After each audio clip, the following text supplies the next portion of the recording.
Baada ya kusimama kwa takriban miezi miwili kesi inayomkabili mwenyekiti wa Chadema Tundu Lissu inatarajiwa kurejea tena mwaka huu 2026 kufuatia kumalizika kwa likizo ya mwisho wa mwaka ya mahakama.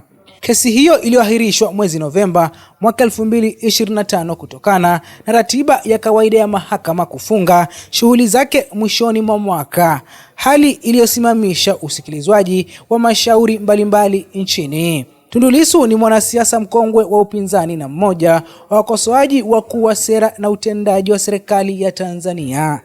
Anakabiliwa na shtaka la uhaini linalodaiwa kutendwa mwezi Aprili mwaka 2025.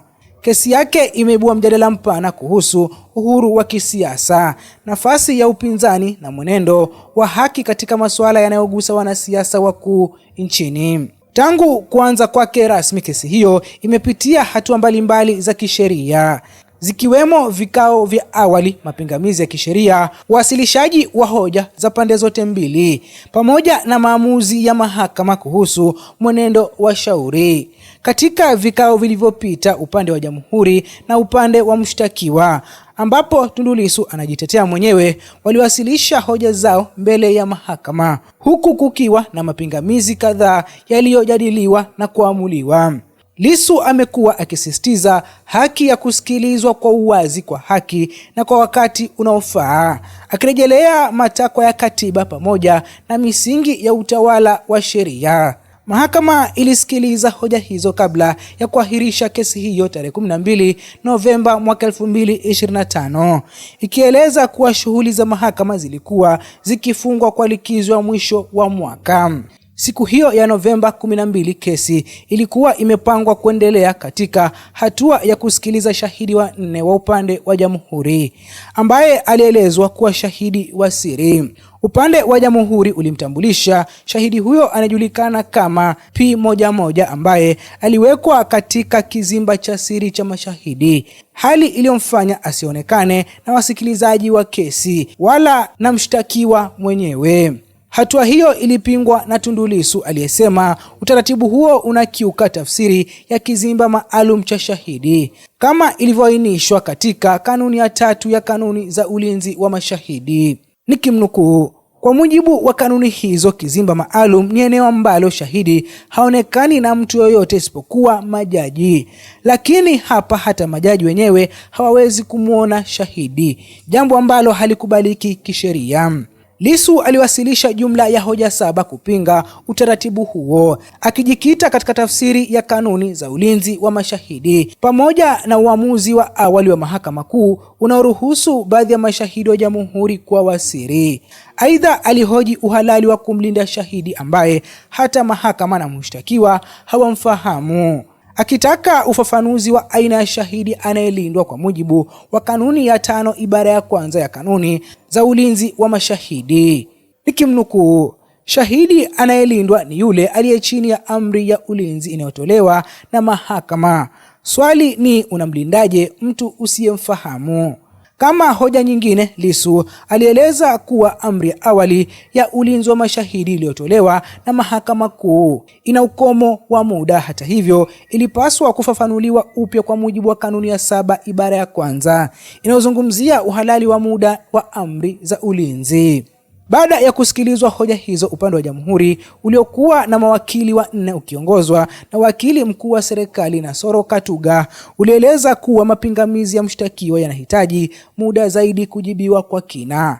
Katuga alisema hoja hizo zinagusa vifungu mbalimbali vya sheria za ndani na za kimataifa pamoja na rejelea za maamuzi ya mahakama, hivyo kuhitaji uchambuzi wa kina kabla ya kujibiwa.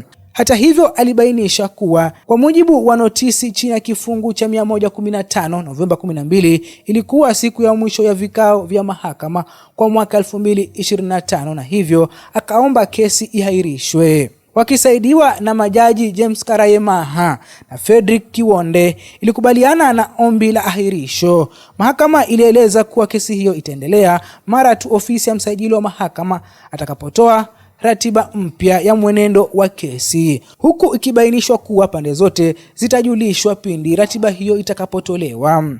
Kwa mujibu wa taratibu za mahakama, kesi hiyo inatarajiwa kurejea mwezi Januari mwaka 2026, ingawa hadi sasa tarehe rasmi ya kuendelea na usikilizwaji haijawekwa wazi. Wachambuzi wa masuala ya sheria wanasema kurejea kwa kesi hiyo kunafungua ukurasa mpya wa mwenendo wake, ingawa bado haijabainika iwapo mahakama itaendelea na hatua iliyokuwa inaendelea au kuanza hatua nyingine ya kisheria. Kisiasa, kesi ya Tundu Lissu imeendelea kupewa uzito mkubwa kutokana na nafasi yake katika siasa za Tanzania. Kwa wafuasi wake, kesi hiyo inaonekana kama sehemu ya changamoto pana zinazowakabili wanasiasa wa upinzani nchini. Serikali kwa upande wake imekuwa ikisisitiza kuwa mahakama ni huru na inafanya maamuzi yake kwa mujibu wa sheria bila kuingiliwa na mamlaka za kisiasa.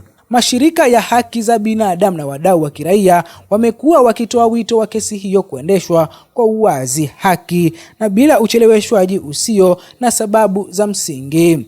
Kwa sasa hatma ya kesi ya Tundu Lissu bado iko mikononi mwa mahakama. Macho ya wengi yameelekezwa Januari 26, wakisubiri mwelekeo wa hatua inayofuata. Ikumbukwe kuwa Lissu, ambaye sasa ana zaidi ya siku 260 akiwa rumande, alikamatwa Aprili 9 mwaka 2025 wilayani Mbinga mkoani Ruvuma wakati akiendelea na ziara ya chama chake. Baadaye alisafirishwa hadi Dar es Salaam na kufikishwa mahakama ya Kisutu Aprili 10 mwaka 2025 ambako alifunguliwa shtaka la uhaini, shtaka ambalo kisheria halina dhamana na hivyo kuendelea kusalia gerezani hadi sasa. Mpenzi mtazamaji, si kwako na maoni gani kutokana na hatima ya kesi hii ya shtaka la uhaini linalomkabili mwenyekiti na kiongozi wa chama cha upinzani Chadema Tundu Lissu, ambaye kwa sasa anasubiri hatima yake kwenye mahakama baada ya mahakama hiyo kwenda likizo Novemba 12 mwaka 2025. Lakini wengi walitarajia labda kuanza kwa mwezi huu wa Januari kesi hiyo ingeweza kuanza mara moja, huku ikisubiriwa ratiba ya msajili wa mahakama. Lakini hadi kufikia sasa mahakama hiyo haijaweza kutoa ratiba ya kurejea kwa kesi hiyo, na hivyo kuendelea kuzua maswali mengi miongoni mwa wananchi. Kumbukwe Tundu Lissu aliweza kushikwa tarehe 9 ya Aprili mwaka 2025 mkoani Mbinga, eneo la Ruvuma. Mpenzi msikilizaji, sasa ni kwamba hatima yake bado inachechemea, manake mahakama haijatangaza rasmi kurejea kwake, lakini huenda ikarejea mwezi huu wa Januari mwaka 2026. Ikumbukwe mwishoni walizungumzia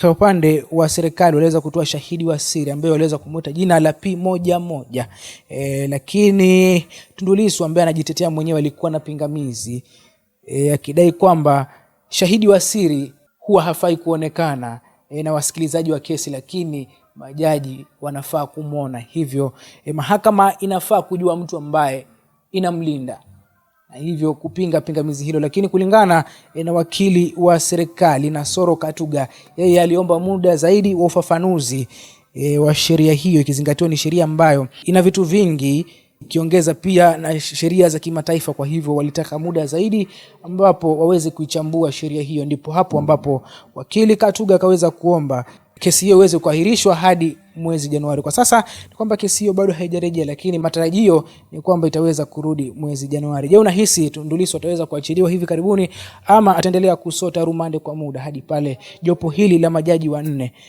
watakapokuja na uamuzi wao, uamuzi wa mwisho? Kumbuka kesi ya uhaini haina dhamana. Kwa hivyo zaidi ya siku 260 Tundu Lissu amekuwa akisota rumande na kumekuwa na madai mbalimbali kutoka kwa viongozi kadhaa wa Chadema wakidai kwamba amewekwa eneo ambalo ni la wafungwa wa kifo. Na mwenyewe pia aliweza kuzungumza katika mahakama ile, lakini kinasubiriwa zaidi ni tarehe ambayo itatangazwa na msajili wa mahakama kuweza kurejea kwa kesi hii ya Tundu Lissu. Kwa sasa ni mapya haya ambayo tunaweza kuyabaruza hapa na kuchanganua hatima hii ya kesi ya Tundu Lissu ambayo inaendelea kuzua gumzo miongoni mwa wananchi. Si kwako na maoni gani? Je, unahisi kesi hii itarejea hivi karibuni ama msajili wa mahakama ataendelea kupiga kimya? Naweza kutuachia maoni yako.